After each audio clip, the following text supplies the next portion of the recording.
Hello, Bob, Vintage Lambo. Let's talk about the left side spindle hub assembly. This happens to be mounted on the 350, and there's slight differences from the factory 350 to this. And the reason is that this is a Miura Espada style of spindle. And let's just talk about the Miura. When you think about it, you normally run something at that time, you would run it off the transmission to the speedometer. So that's how you would turn the speedometer from the transmission. But since the Miura having an engine and plus the transmission behind the engine, that's a long cable. So what they decided to do is run the speedometer off of this front hub. So left side hub on Miuras, then they adopted that on when the Espada came out and Harama. So this particular car, the transmission, now let's just take a look at this.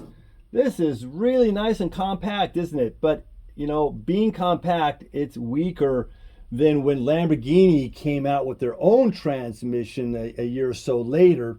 And that's what the 350 now has in it. It has the factory Lamborghini transmission into it. And this particular transmission is a Espada, so we're going to run it off the front hub for the speedometer. Okay, so on with the show. All right, so what I want to really talk about, and this is like red flags, is this little guy here. And this little gearbox here is extremely fragile.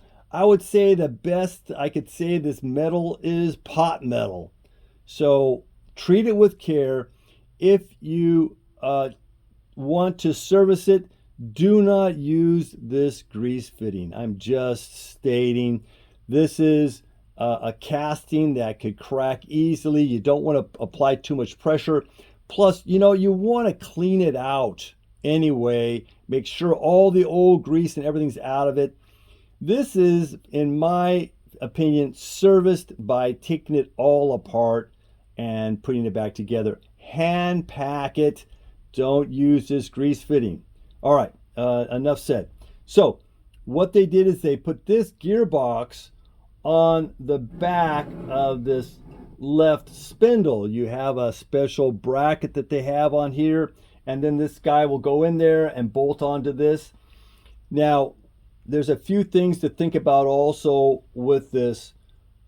That is, the suspension bushings have to be in very good shape.